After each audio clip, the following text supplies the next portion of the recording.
et au savon et l'observance de la distance de sécurité sanitaire d'au moins 1 mètre entre personnes. Enfin, s'abstenir de porter des gants en vue du lavage régulier des mains à l'eau et au savon ou de l'application de gel hydroalcoolique. Pour tout savoir sur l'épidémie du coronavirus au Bénin, rendez-vous sur le site web www.gouv.bj/coronavirus. Ceci est un message du gouvernement de la République du Bénin. Mesdames, Messieurs, bonsoir. Merci de votre fidélité. Voici les titres à développer pour ce 20h. La Ligue des jeunes leaders favorable à une nouvelle candidature de Patrice Talon à la présidentielle de 2021. Ce regroupement de jeunes vient de boucler une tournée nationale.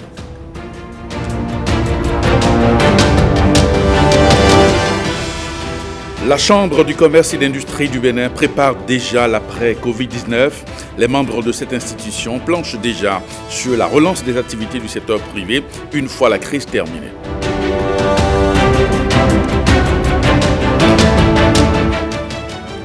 Et puis le Bénin, un exemple en matière de mise en œuvre et de l'atteinte des objectifs du développement durable.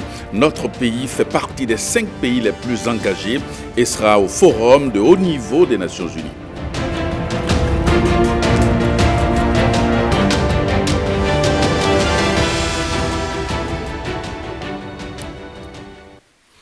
Bonsoir et merci de votre attention. Avec farouche détermination, la Ligue des jeunes leaders met tout en exergue pour susciter la candidature de Patrice Talon à la présidentielle de 2021.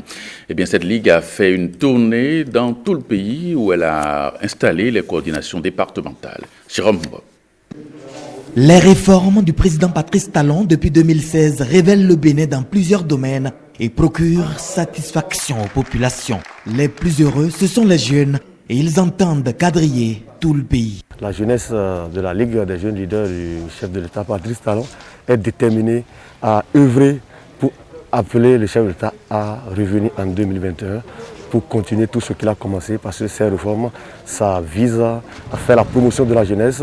C'est des réformes qui ouvrent les portes à la jeunesse.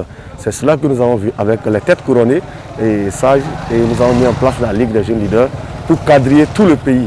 Qui voyage loin ménage sa monture. Du 4 au 10 juillet, depuis le nord du Bénin, la Ligue des jeunes rafraîchit chaque fois la mémoire à la coordination à installer les raisons profondes qui ont milité en faveur de l'implication à susciter la candidature de Patrice Talon pour un deuxième mandat. Reconnaissance juridique des chefferies traditionnelles. Près de 5000 emplois directs et l'entrepreneuriat à l'égard de la jeunesse et les femmes. À cela s'ajoute le programme d'insertion de 2000 jeunes actuellement en cours, les réformes administratives dans tous les secteurs, sans oublier celle de l'éducation en prenant par les cantines scolaires, l'assurance maladie, la lutte contre la corruption, la lutte contre l'impunité, l'accès à l'eau potable dans tout le Bénin et surtout au nord du Bénin. Le chef d'État tape fort. Il sait que c'est avec l'énergie qu'on peut se développer. Et nous allons entreprendre tous avec les réformes sur l'énergie. Mieux, il dit, à part l'énergie, il est en train d'amener l'énergie solaire, qui est en train de prendre l'ampleur. Aujourd'hui, vous allez à Paracou, les lampes sont alliées là. C'est la lumière, même si c'est l'aiguille qui tombe, tu peux ramasser. Monsieur le Président Patrice Athanase Guillaume Talon, à travers son plan d'action, nous a prouvé qu'il a une grande ambition pour la jeunesse béninoise en particulier et le développement du Bénin en général pour ce fait. Nous allons soutenir le président et solliciter à tout prix sa candidature en 2021. La Ligue a fait preuve de sagesse en associant les têtes couronnées tout au long de son parcours, notamment les bénédictions de l'empereur de Niki, Sinaboko Sabinaïna III, le roi Tofa IX de Porto Novo et bien d'autres. Nous sommes satisfaits, nous sommes contents. Nous ne ferons que prier et donner des bénédictions à tout bout de champ pour que l'action qu'ils ont en vue de réaliser dans le pays soit prospère. Nous allons prier tout le temps pour les aider à continuer leur mouvement. C'est une bonne chose. Près de 95 000 membres par département. C'est la machine politique bien huilée et mise en place par la Ligue des jeunes leaders pour la réélection éclatante de Patrice Talon pour un deuxième mandat. Moi, j'ai répondu à l'appel de ces jeunes-là. J'ai été d'accord pour les accompagner dans cette initiative parce que je suis béninois, j'aime le Bénin, ces jeunes-là sont béninois. Et quand tu es d'un pays et que tu aimes ce pays, tu dois seulement travailler pour le développement, pour la construction de ce pays. Tu dois travailler pour que chaque enfant de ce pays-là ait le minimum. Nous, membres de la coordination de la Ligue et des jeunes leaders du département de l'Ali-Boru, nous nous mobilisons derrière le président et nous l'implorons à se présenter en 2021 pour sa réélection parce qu'on en a, le pays en a tant besoin de lui pour continuer les œuvres qu'il a déjà entamées. Nous, par exemple, jeunes, avant, on n'avait pas le courage de se présenter au concours puisqu'on savait que tout était politisé. Aujourd'hui, nous allons partout où nous voulons librement. Le projet asphaltage nous permet de prendre la rue que nous voulons. Nous avons aussi les microcrédits qu'on nous offre côté des femmes pour nous permettre d'entreprendre et d'être indépendantes. Si un début a été très bon, ça veut dire que le second mandat nous permettra d'aller encore plus loin. C'est un président idéal. C'est un président qui écoute. C'est un président qui est à l'écoute de la jeunesse. J'ai eu l'information qu'une délégation sera à Djougou pour l'installation de cette coordination. Et ça m'a plu. Parce que le président Patrice Talon, c'est un président qui fait aujourd'hui la fierté de la jeunesse avec ces réformes où les jeunes se retrouvent dedans. Nous comptons sur ce qu'il est en train de faire depuis 2016 et nous savons que s'il nous écoute, qu'il doit revenir parce que sans lui, les réformes ne peuvent pas être des réformes continues. Il a une adaptation innée et lorsque nous voyons les voix bitumes, les gens disent que le social ne doit pas, le social c'est qu'on doit prêter de l'argent, etc. Je veux relever le rôle incitateur et facilitateur des voix, en ce sens que c'est à travers les routes, à travers les voies que les activités arrivent à se consolider. Chaque coordonnateur doit avoir 150 points focaux et chaque point focal 25 facilitateurs. Le Bénin fait partie des 5 pays les plus engagés dans la mise en œuvre et l'atteinte des objectifs du développement durable. Alors, à ce titre, le pays a été invité au forum de haut niveau des Nations Unies sur les ODD. Le ministre d'État chargé du plan, Blaise Biotchané, face à la presse, a présenté la substance des travaux. Jérôme Mouba pour une autre époque. Qui intègre le principe cardinal. Le forum politique de haut niveau sur le développement durable est organisé chaque année par les Nations Unies pour examiner les progrès de l'agenda 2030 pour le développement durable. Le Bénin a été désigné par le Fonds monétaire international parmi les 5 pays les plus fidèles dans le monde en matière d'atteinte des OMD. Nous avons insisté dans les messages sur les efforts qui sont faits par le Bénin dans un certain nombre de domaines clés. Par exemple, l'accès à l'eau potable. Le gouvernement a souhaité même raccourcir dans le temps la mise en œuvre de cet objectif-là. D'ici l'année prochaine, 2021, nous souhaitons que tous les Béninois, dans les villes, dans les villages, dans les quartiers de ville, aient accès à l'eau potable. Vous savez, en 2016, quand nous sommes arrivés, il y avait des délestages partout et surtout dans les grandes villes.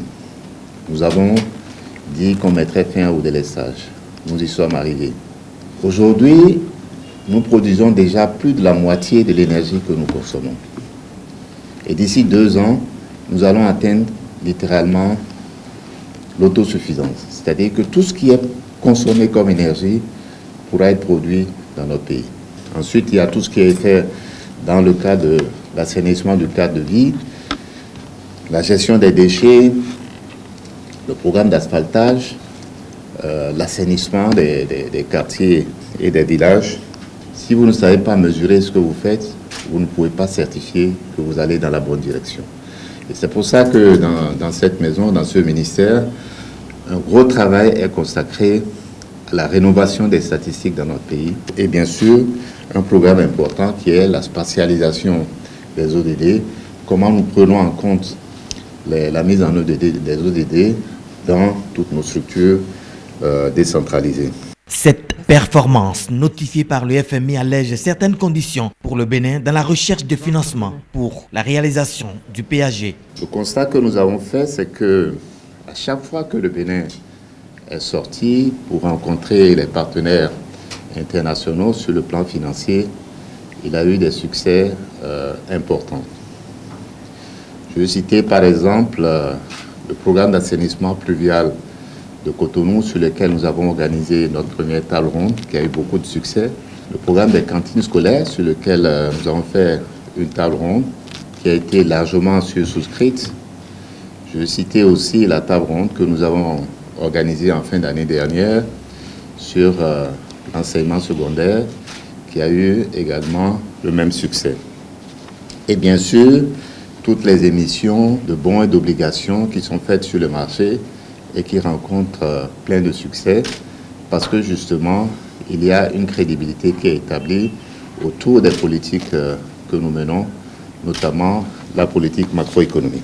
Accélérer le rythme des actions et des transformations, concrétiser la décennie d'actions et de résultats pour le développement durable. C'est le thème de cette année et le Bénin prend l'engagement, à travers une bonne gouvernance renforcée, de toujours aller vers des résultats meilleurs. La Chambre du commerce et d'industrie du Bénin pense déjà aux perspectives pour la relance des activités du secteur privé après la crise du coronavirus, une fois la crise terminée donc. Alors c'est à travers un forum virtuel animé par des experts de l'industrie et du commerce et des ambassadeurs du Bénin. Les travaux ont eu lieu au siège de l'institution à Cotonou. Axel Dancy. Pour pouvoir réfléchir sur les difficultés traversées par les entreprises et surtout ce qu'on pourrait faire après la crise pour pouvoir vraiment repartir sur de bons pieds. Repartir sur de bons pieds et remettre de nouveaux modèles économiques sur les rails. La crise du coronavirus a émoussé l'ardeur de ces hommes d'affaires et chefs d'entreprise. Ils prennent aujourd'hui le taureau par les cornes. Un homme d'affaires, lorsqu'il est face à des difficultés, il les transforme en opportunités. Donc cette crise a permis de comprendre que nous avons des faiblesses et nous avons donc diagnostiqué le mal. Il faut que nous puissions prendre le taureau par les cornes, que nous industrialisions notre pays et cela se fera par l'accompagnement du gouvernement. À la Chambre du commerce et d'industrie du Bénin CCIB, les regards sont désormais tournés vers la relance des activités du secteur privé. Un forum virtuel s'impose donc pour définir les perspectives du secteur après Covid-19. Nous avons eu des interventions de qualité, des exposés de qualité et en conclusion, je dirais que pour que le secteur privé béninois puisse vraiment prendre de l'envol, il va falloir que nous nous basons sur l'industrialisation du pays. Donc le Bénin doit devenir un pôle industriel de la sous-région. Nous ne dirons pas le pôle, il ne faut pas être trop prétentieux, mais un pôle industriel de la sous-région. Nous devons développer l'agriculture, nous devons faire la transformation des produits issus de l'agriculture. Donc nous devons vraiment développer l'industrie au Bénin. Et ce n'est que par là que notre pays pourra vraiment se développer.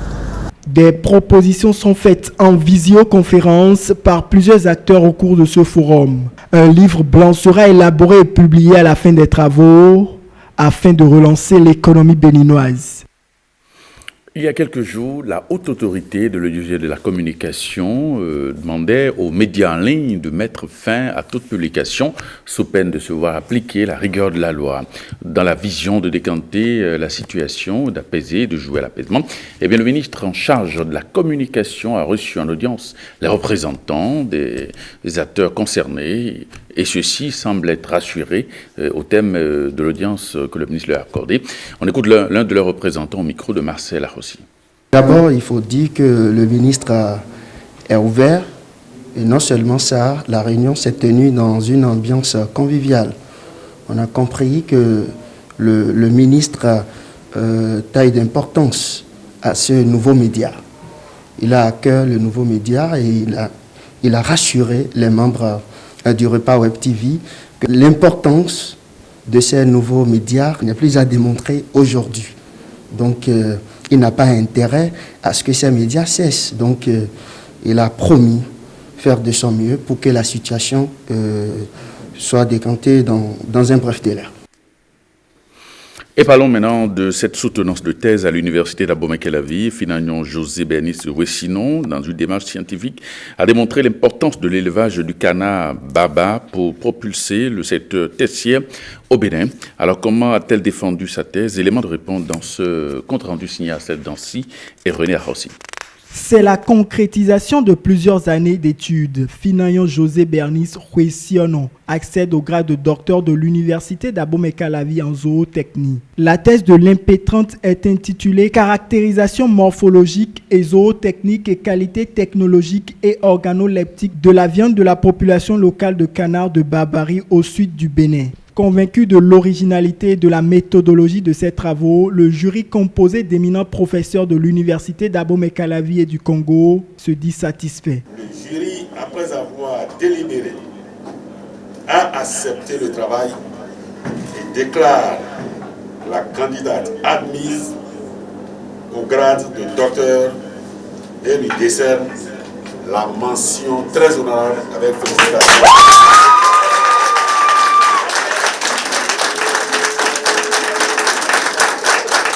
Ces travaux de recherche constituent une avancée pour la zootechnie au Bénin. C'est une mine d'informations pour curieux et chercheurs. Finayon José Bernice Rouessinon, passionné d'animaux, n'entend pas s'arrêter en si bon chemin.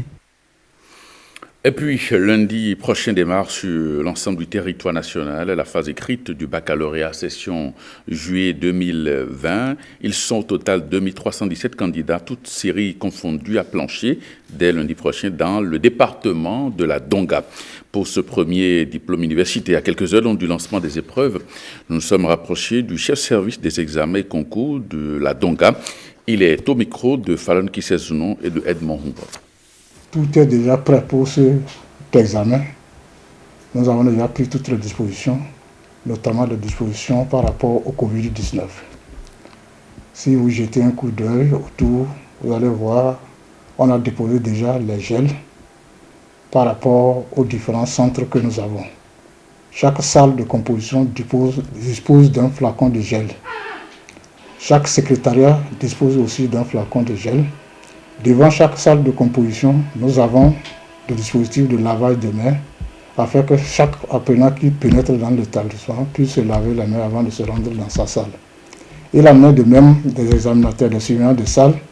Nous avons aussi un lot de masques destinés à ceux qui auraient oublié leur masque afin qu'ils puissent porter le masque avant de pénétrer dans les salles de composition. Nous avons au total 2317 candidats, dont 1743 garçons et 574 filles, répartis en plusieurs séries. Nous disposons de 4 centres. Nous avons le centre de CG1 Djougou, nous avons le centre de CG2 Djougou, nous avons le centre de Waké et nous avons le centre de Bassila. Et nous allons vous proposer maintenant la revue du web, ce qui fait le buzz sur la toile. Regardez. Dans quelques jours, le Bénin célébrera 60 ans d'indépendance dans une ambiance inédite. En attendant, à l'occasion du 60e anniversaire de l'artiste chanteuse, les internautes du monde entier lui ont rendu hommage sur les réseaux sociaux. Mais ce qui a retenu notre attention, c'est l'hommage des autres artistes de la musique à la diva au cadre Grammys Awards. Happy birthday, mommy! Yay! Du Nigeria aux États-Unis, de Paris à Johannesburg, ses amis ont réalisé des capsules vidéo pour lui souhaiter joyeux anniversaire. Résultat, 20 minutes de vidéos compilées dans lesquelles on aperçoit Alicia Keys, Salif Keita,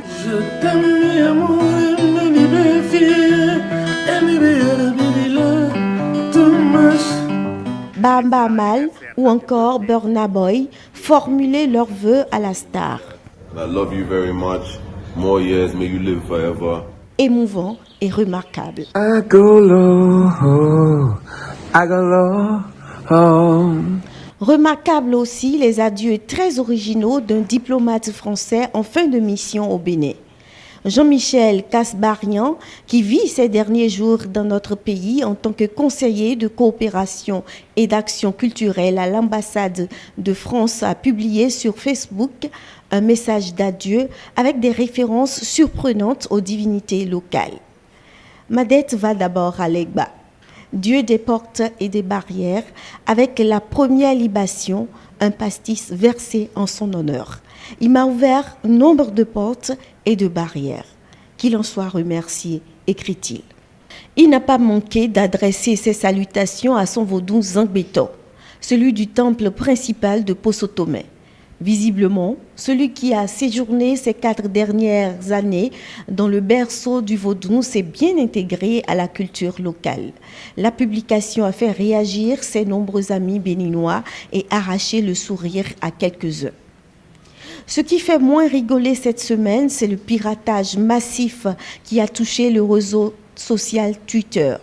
Dans la nuit de mercredi à jeudi, une attaque informatique a visé les comptes de personnalités et d'entreprises comme Bill Gates, Elon Musk, Joe Biden et Paul Huber.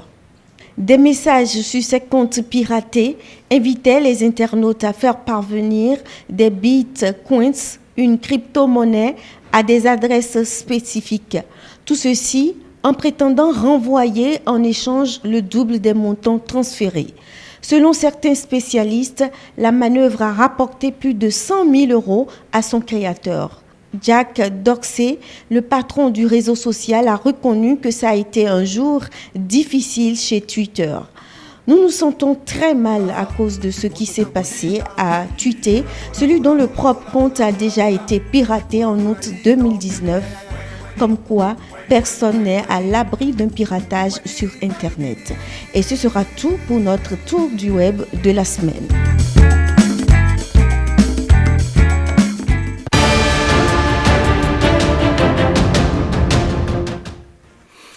Actualité internationale avec cet incendie de cathédrale en France. Saint-Pierre et Saint-Paul de Nantes a pris feu ce week-end. Les circonstances de l'incendie ne sont pas encore connues. Voici la compilation de l'actualité internationale avec le Nek Abazaou.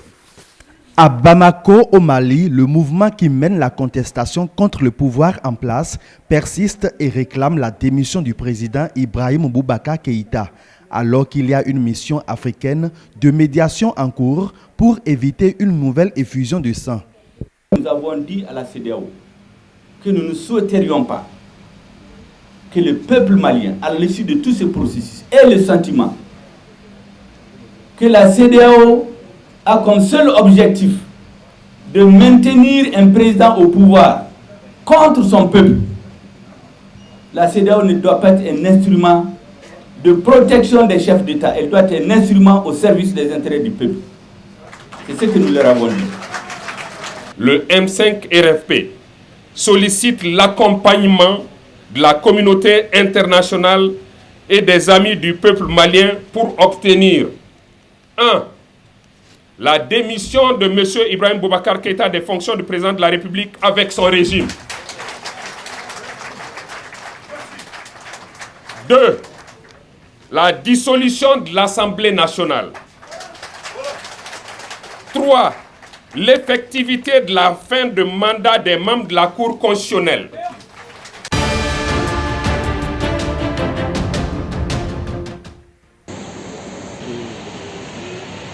Une cathédrale gothique à nouveau en proie aux flammes en France. Saint-Pierre et Saint-Paul de Nantes a été victime ce samedi matin d'un incendie rapidement circonscrit, mais qui a détruit le Grand Ogre. La police judiciaire a été saisie et un expert incendie du laboratoire de police technique et scientifique de Paris est attendu à Nantes pour examiner les départs de feu et l'installation électrique de la cathédrale. Bon, c'est un événement dramatique pour la vie des Nantais parce que la cathédrale est un bâtiment emblématique, d'autant qu'elle avait déjà brûlé dans les années 70, ce qui avait déjà fortement choqué la population. Mais bon, il n'y a pas, si vous voulez, au niveau des dégâts, il y a des dégâts importants au niveau du Grand Orgue au premier étage, puisque le Grand Orgue a quasiment disparu, mais il n'y a pas de dégâts au niveau de la structure, au niveau de la toiture, au niveau de la charpente, comme c'était le cas pour Notre-Dame de Paris.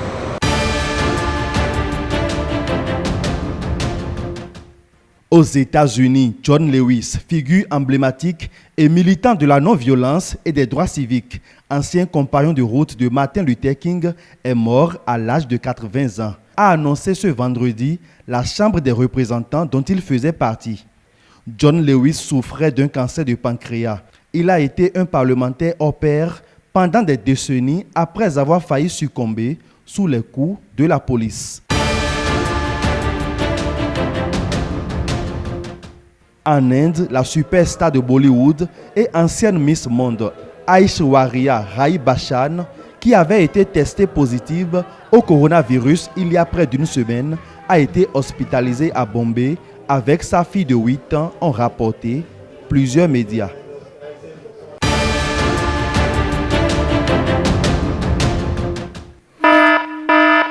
Alerte coronavirus. Attention, attention, le coronavirus se transmet très facilement et fait des ravages. Pour l'éviter, le port du masque de protection est obligatoire en tout lieu.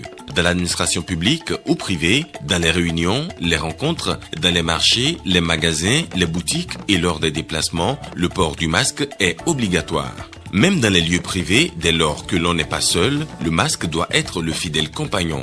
Mais attention, le port de masque de protection ne dispense nullement d'appliquer les autres mesures de prévention, notamment le lavage des mains à l'eau et au savon et l'observance de la distance de sécurité sanitaire d'au moins 1 mètre entre personnes. Enfin, s'abstenir de porter des gants en vue du lavage régulier des mains à l'eau et au savon ou de l'application de gel hydroalcoolique. Pour tout savoir sur l'épidémie du coronavirus au Bénin, rendez-vous sur le site web www.gouv.bj/coronavirus. Ceci est un message du gouvernement de la République du Bénin. Eh bien, ce journal se refait. Merci de votre fidélité. À 23h30, Christelle Tongodo sera dans ce studio pour le JT Soir. Merci et à demain.